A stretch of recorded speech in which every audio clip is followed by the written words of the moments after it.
This episode includes discussion of sensitive family experiences, including trauma, abuse, addiction, and mental health. Please watch at your own pace and with care.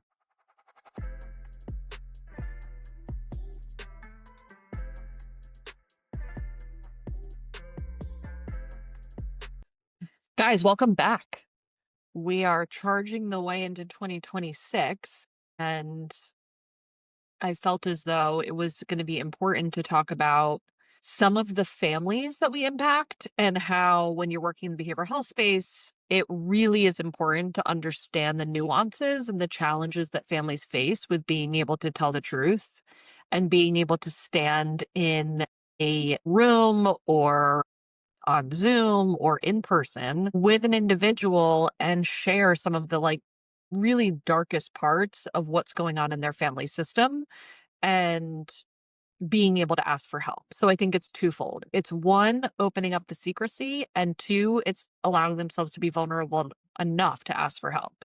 So today in this episode, we're going to cover some of the challenges with that, some of the, really masks that people wear to look strong on the outside and to hold their status in whatever way that looks, and be able to shield either even their own family, their work family, their communities, and keep them at arm's length so they're not able to see inside of what's happening. And hopefully, we'll be able to share some things with you and some nuggets of information that have been able to break down those barriers and really offer more community to the family than they even anticipated they would be able to gain through this painful journey. So let's get into it. Jill, when we think about our families and the families that we've worked with and our own personal experience with family, what would you say is some of the more shameful reasons or preconceived reasons by the individual of why they're not sharing and why they're not exposing what's happening in their system? And I would add to that why they're not getting help, right? Because I think a lot of Mhm. people avoid getting help because they don't want to have to share, right? Shame is a really powerful emotion. And I think shame holds people back because they think, I'm going to be judged. I think in more high net worth or community connected people also, like, I think there's a myth around if people find this out, like, I'm going to lose business, I'm going to lose status, I'm going to lose, friends, connections, all those things. Mhm. Uh, And I also think there's a misunderstanding around like what help looks like. And so I think that people talk themselves out of getting help because they feel like, "Oh, it's fine, like, we don't need it," because Mhm. they don't have those examples in their lives, but I think Mhm. shame is the biggest barrier to exposing those things, which is ironic because, we've talked about this before, Brené Brown really talks about sharing these things and putting it out there and exposing these truths that you hold. That's actually the antidote to shame, because once you get into a space where you can share with somebody and they can hold space for you, and say, like, "I understand," or "I get it," like, the shame kind of comes down, and that wall can come down so you can access some help around it. Some of the more challenging cases that I've worked with are families with incest, to be honest with you. I think that's, like, a huge incest and or sexual abuse by a child in the family, like, where Mhm. it was like, a child, had something happened, and I think there's a lot of shame and guilt with parents, right? Like, where they couldn't protect their child or they caused this. Mhm. Mhm. Just a reminder that something denial is a defense mechanism that, our brains need in some ways to protect ourselves, but it's a defense mechanism that, it doesn't mean that we don't know something happened, but if we kind of pretend it doesn't happen, like, it protects us from falling apart.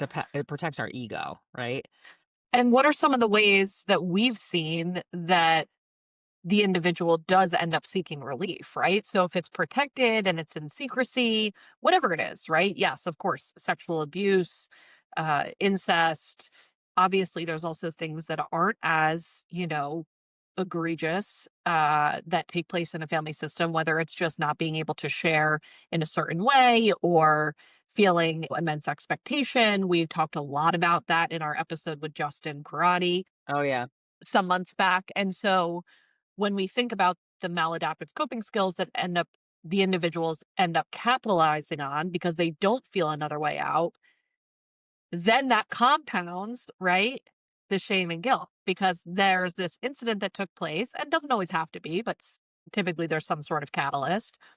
Then the individual starts using some sort of harmful behavior.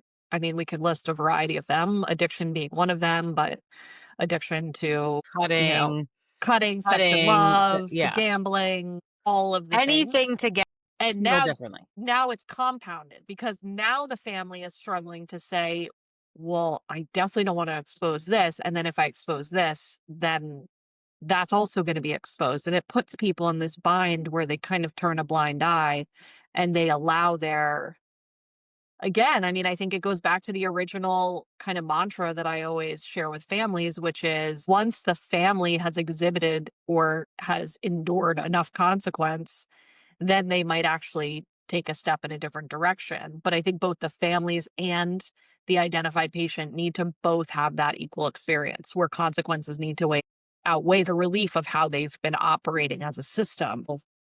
Yeah, and I think those examples, right, that I provided are like the extreme end, right, of like shame and secrecy of like we're hiding this thing that happened. This is like we're Mhm. keeping this Mhm. tight. There's also more subtle ways that I think Mhm. I end up seeing this in the therapy room where adults are acting out some of their childhood just traits or the way that they have learned. I'll give examples of like, if you're in a family where something's off with somebody Mhm. in the family. Let's say mom, is she has her own mental health issues, maybe she goes on and off her medications or she has mood swings or, she's unpredictable, sometimes she's yelling at you, sometimes she's in bed for days at a time. Like there's this Uh-huh. strange behavior in the house, but no one talks about it. Right. And so as a child, Yes. when you have a child's understanding of the world, you think that mommy doesn't want to be around you, right? So you Mhm. may overperform. You may do things that you take on an adult role at a very young age, right? To like maybe take care of a sibling or take care of the house or to get the attention, positive attention from the parent, right? And they And call that so parentified. You are yeah. parentified, right? That you have now taken on the responsibilities that the elder should be taking on, essentially. And so you start as a child making up your own reason and rationale of why mom is behaving in this way. You make it about you because that's developmentally appropriate. When you're a child, you're self-centered, everything's about you. That's why when parents get divorced when children are at a young age, they think, "Oh, it's my fault," because they think they cause everything. Mhm. If you have children, you know this, right? So what happens to this adult that's living with this unpredictable parent is then they become an adult who thinks that they're responsible for everyone, right? So it lends Right. to people pleasing behaviors. It lends to I can't disappoint anybody because then they might not be well and you're overperforming and that leads to like burnout. We see this all the time, right? So I think it can also be subtle things where stuff's happening in the house. And now that I'm a parent, I have children that go into other children's houses, right? With Yes. family systems. I'm always picking up on what children are saying about their parents and what goes on in the house because I feel like I know a little bit. I can pick up a little bit more about things because I've just heard so many stories over my Right. career, right? Naturally. Yeah. But it's like Which also is your stuff. double-edged It is double because edged. you're constantly like and I think also with social media, like the influx of the content of like how to parent and how to be a good parent and what to be mindful of and what are the signs and symptoms and what are the signals. It's like it's overload. I mean, it really is overload because I Yes, mean, really, the takeaway there is I just need to keep my kid in a box and never let them out into the world because it's so it creates this fear that is overwhelming. I feel well, I don't get like overly fearful about it. It's just me being aware because I do think there's certain homes where I'm like, I just don't know that family well enough. And I'll have that conversation with my oldest. But I've also had to have conversations with my oldest who is a female and she's been over people's houses with older brothers. And I've had to have the conversation around like, listen, because that's statistically like where some of those first sexual encounters happen and ends up being a secret. Like, again, I've done EMDR with enough clients to know, like, the things that happen in childhood that seem like, oh, it wasn't a big deal, but you're now in your adulthood thinking about these things, right? And but the thing is that there's internal family secrets too, because those children often kept that from their parents. They never shared that. Right. Which is a whole nother kind of That's a segment we could whole get nother. into. And I think that as families start to, be able to kind of change the tides. And I think that a lot of times in young people right now, we're talking about the younger generation calling up and calling out, right? Calling up and calling out some of the behaviors or challenges that no longer serve the family system. And so, I think if everybody anyone who's listening, it doesn't have to be as blatant as someone being abused or someone who is in their active Egregious, yeah. addiction.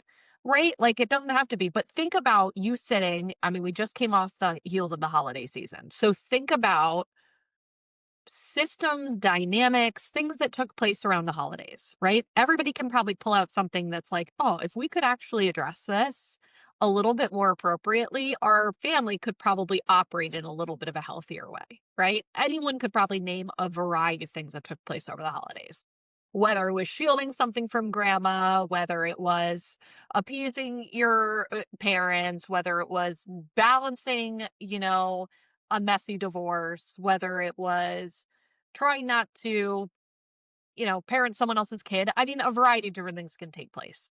And so, what we really thought about when we were thinking about this episode is how how do families start to expose parts that might need more support? And again, that doesn't need to be anything that is so glaring. It can just be, hey, I've noticed that our adult kids don't communicate well, right? That there's some underlying resentment and challenge, and we would love if we could have a more comfortable space to operate in, right? Again, that typically starts with the parents. That typically starts with the family being aligned in some level of a primary purpose, right? What does that look like? How do we want to behave? What are our core values? I mean, I've heard families doing mission statements, right? Like, what is the mission of our family? What is the vision of our family? How do we walk together as a system? And so I think it's something that we often just are like, oh, we just toss it up as this is our family and this is the way we operate. And I think if we could say it doesn't have to be, I'm going to blow everything up. I'm going to go no contact. I mean, that's a whole nother situation that's going on in our, in our world. But it can be, hey, I'm going to maybe pull the, pull the covers down a little bit on this. And I really want to look at this. And I really want to maybe make a little bit of a change in my family where I don't carry this shame or guilt or resentment or fear every time I have to be at a gathering. I I get what you're saying, which I feel like would be the ideal situation. But I also know there's probably people listening with the same thought I'm about to say is that, like, yeah, that sounds like an ideal situation to be able to just say, hey, guys, kumbaya. I think we should maybe look at this dynamic and change it. But the reality is that families have these dynamics and systems and the way that they operate for a reason, right? And so Right. I also I do think there's been an uptick, especially with the political climate, especially with all of the recent, just like, I just think a lot of black and white thinking and social media exacerbates a lot of this. But there has been more messaging around, like, yeah, just don't go to the family gathering. Like, just don't be around your family. Like, just cut them off because they don't appreciate your belief system. But I, I think it just starts with like curiosity and communication. I think a lot of this boils down to we we are in a space where we don't wanna tolerate hearing about other people's opinions or belief or values that don't align with ours. We have this really low threshold for having that discourse. Yes. I feel like a lot of that comes from, and there's a generational gap. Like, there 1000% is. There's things that were appropriate for, like, my grandparents that or even my parents that I would feel like is not appropriate. Some of that happened at Thanksgiving this year, and I was like, "Yeah, we're actually not gonna talk like that in front of my children," Whew. you know? So, I And when think I mean, when I say though, I don't mean someone's gonna go in and address their family. So let me wind that back a little bit because I can feel like that would be overwhelming. I mean that maybe one person in the family is willing to talk to a professional to start to maybe do something different. Okay. So maybe one person's willing to lean into the process because what we see is it usually only takes one person to lean in and rip the band aid off, one person to lean in and be the truth Totally. teller, one person to lean in and be the whistleblower.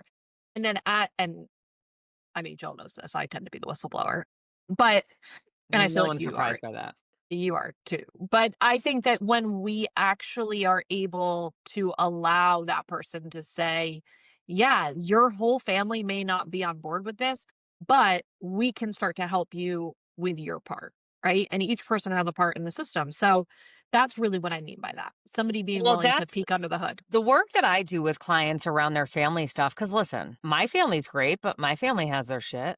Every Hmm. family has their Totally. you wanna know why? Because 'Cause we're all human. So, Right. every human I haven't met a human on this earth that I agree with everything they believe. Not one. And that's great because if we all believe the same things, I promise you it would be a boring life. Very boring. If we all like the same things and we all believe the same things, like, it would just be boring. But I do have a lot of conversations with clients. So there is a difference between some of that stuff that I talked about in the beginning, where like there's been abuse, right? And Hmm. I've Hmm. had to be the bearer of bad news with clients where I've had to really educate them around this is abusive behavior. I think sometimes there is help them come to that conclusion on their own, but like I think Hmm. sometimes that's normalized because that's how just how it was. And it's like, Hmm. this is Hmm. not this is an abnormal situation. Right. However, I also think there's these other moments where people just realize, like, I don't like how I feel when I go over there. I don't like I don't like the arguing. I don't like this. And really, it boils down to like boundary setting and what you're willing to put up with or change, right? Like, how are you Right. willing to, because that is uncomfortable for people. And, so an example would be like, hey, saying to one of your parents, like, I'm not going to listen to you, talk about mom or dad anymore like this. Like, if you really have a problem with them, you need to deal with that amongst you two and maybe go to therapy. I can help you find some resources, right? But I'm not going to be the third wheel and listen to all you bitch about them every time I come over. Hmm. You know, or it's like setting boundaries around like, hey, this was one that I had early on. I come from a long line of women who of diet culture in my house. Hmm. My grandmother was a lifelong Weight Watchers member, and there was always talk, and I can remember it when I was a young girl, my grandmother talking about weight, talking about what you can eat, what you can't eat, being fat, calling themselves fat, all this. And I Hmm. had a boundary from a very early age, like, we're not gonna do that. And so I was the first person in the family to call out like, "Hey, we're not doing this anymore because now I have a daughter and my daughter's not gonna grow up not liking her body." If I hear that, like, I will be correcting, like, just as a warning, I will be calling you out because I don't want her growing up like that. And so far she hasn't, and How did that go? Did you feel like it was received, not received? I definitely had to, like, stick to the boundary and, like, call them out when it Right. happened because it's like it's such a this is what I don't feel like people really give grace for and credit. It's like because there's a generational shift, because we're so much more aware, we have more education, we have more, like, access to all Content. these things, like, than our parents did or other generations did. So we expect them to just get it and change. And it's like, you're asking a 50, 60, 70-year-old person to do things differently, like, it's just not gonna happen overnight. Like, you have to give people some grace too and, like, being able to show up and change and, like, meet you where you're at. Right. Yeah, and I think, when we're asking someone to Mhm. start to look at their part or look at their process, I think it's really sharing some of your own personal experiences and saying, "Hey, this is how it affected me," right? These are the things you can continue to operate in the lane that you're operating, but this is how it's affected me, and I really need to start to have clarity. I really need to start being truthful about it, and so It goes back to discourse, though. It goes back to having the uncomfortable conversation. It goes back to, you know, what are we talking about around the dinner table? Are we just doing like face value, surface level bullshit? Or are we able to say, like, hey, this ends up coming up a lot when you start having kids too. I will tell you. I yes. think I think once you have children and you are about to have your own children in your family system, you start seeing your family system in a very different way. And I have seen countless people come into my office, usually between birth of a child to about 5 years old. And that when they are raising children around that age is when they kind of realize, dude, my family's fucked up. Well, I also think I had a client who was sharing kind of their experience around the dinner table, and there was a large dinner table with a lot of adults. And there was a behavior that was going on where somebody was acting inappropriately, right? Likely altered by substances. And in that moment, the only person that said something was one of the children at the table. And so I feel like we learn a lot from our kids because they don't have a filter. The reason why the adults probably didn't say anything, likely, is that there's fear, there's sweeping things under the rug, there's secrecy, there's shame, there's guilt, there's this, there's that. And the young child didn't have any of that and just called it right out, you know? And so I think when we're starting to observe these things in multi-generational systems, right? We're not talking about just one layer, right? We're talking about the different layers of the onion from grandparents to great grandchildren and Mhm. everybody in between. You will slowly watch the system flow into what is the majority rather than the minority. The kids aren't going to be the ones to change the system. But if you can observe as the adult and have clear eyes, then you might say, oh, I actually do want to do things differently here. Yeah. I mean, my son's the first to call things out. I mean, he told me the other day, he was like, you need to go upstairs and take a nap. I'm like, because I was being short or I was, not, you know, vibing with the vibe.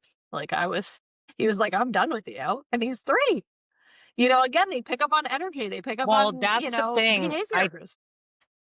Really highlighted to me how much children pick up on things. Even if you don't have the memory of what happened as a child, it lives in your body. Of So course. when things start to happen, somebody starts yelling Mm-hmm. or somebody comes into your space and you start Mm-hmm. lighting up in your body, it's like, oh, Mm-hmm. because at some point you must have had there was probably something that happened in your life. It doesn't mean it was like a big traumatic thing, but like Mm-hmm. you had an internal reaction. Your nervous Yes. system had a reaction, right? And so I've always just been really conscious since I've had children of like just how I'm showing up around them because Mm-hmm. it does make a difference. They're not always going to remember. They're not always going to remember what you said. And this isn't such a cliche thing. They don't So always true. remember what you say, but they will remember how you made them feel because They that probably is won't remember what safety. you say. They're not going Safety to is a remember what you feeling. say. Safety Right. is a feeling in our Right. nervous system of like that gut feeling that like everything's just okay. And I I also think what this ties into too, when you think about family systems, is the way that you show up in your family system, your nuclear family system, is very similar to how do you show up in your work family system. So again, what are you hiding, not speaking up about, fearful of saying? How are you growing? Because it all is interconnected. we just talked about this the other day though. I couldn't lie. I'm probably too honest. I can't keep any secrets. Like that's just Me neither.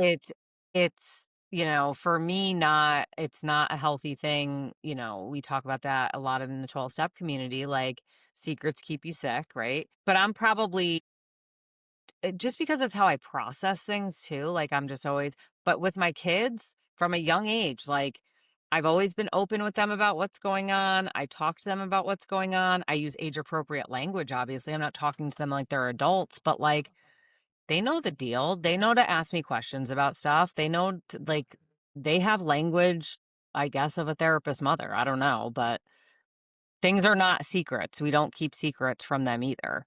And sometimes, it's not appropriate to discuss with them in Sure. their age, right? But we can also call it out like, hey, that wasn't nice for this person to do. And this is why it can make people uncomfortable. And that's not, you don't ever have to be in spaces where you're uncomfortable, whether that's family or not. It's just using the language around so that they can understand. Because going back to my previous statement, children will make an explanation in their head from a child's perspective, Lens. which means that Yeah. that explanation likely is not going to make any sense. And also just being able to apologize. I mean, I think you and I can Oh, relate in totally. this. Like we grew up in an era where You weren't apologizing to your children. never, Zero shot. Listen, never one time, I don't I think. apologize to my children probably weekly. Me I'm a too. yeller. I'm a yeller. If I reach if I reach my overstimulation maximum saturation point, I'm liable to yell and there's shit everywhere and nobody's listening to me. Yeah. You're I'll at your send out a max. warning, but we're going to be yelling. But like, I apologize. And I don't know. Like, I don't think that's going to be the thing. They're going to be like, my mom was a fucking yeller when she was there. It's just like what it is. Right. And my kids You're kind of do it. Italian. That's That's how what it it is. is. I don't know what to say, but I apologize for 'em. Like, that wasn't right. I shouldn't have done that, you know? Yeah, But but back in the day, that wasn't the case. You but weren't yelling, also, you were listen the first running. time. How about that? But I do think there is, those are some of the things. And if we are starting to do that now, I think it's also being willing to listen and hear out other people's perceptions, and especially as adults. Like if we can't do it if we can't apologize as an adult, it's going to be really hard to apologize to our children. So I think a lot of this was born out of how do we hold space for people that don't know how to do any of this yet, or haven't tried, or haven't been exposed. Or I think I hear a lot, or I know I hear a lot, like, how do you work with so many families? I can't work with families. It's so hard to work with families. And I think that a lot of it is just at times just holding space for the dysfunction, to be able to just even be able to get to the place where you can have honest dialogue and be transparent and reframe and have them hear the truth. Yeah. Because a lot of times when they're in disagreement or discord in their system, they can't hear the truth, right? They feel slighted in some way, or they feel like the person's perception is off, or they feel some sort of, negative impression. And so it's about building rapport, but then also being able to tell them the truth. And so I don't know. I think permission today, short episode, but permission today to be the truth teller, to tell families that you're working Yeah. with, or staff that you're working with, tell them the truth. I mean, Be the generational change maker. That's what I think it is, because I see right. myself as changing a lot of the direction and, you know, reversing some of the trauma of previous generations, right? Like speaking up and saying something, and doing something different. You don't have to Yeah, do what your family's always done. that's it, That's guys. it. Don't forget to like and follow our podcast, please. We would really love it if you went to YouTube and followed us there as well. And left us a review and really give us some feedback. Yeah, We need it. we want to hear from you. We want to hear what topics you want to hear about, people you want to have on here. And we have some exciting things for us ahead in 2026. So I hope you stay along for the ride. Goodbye. Peace.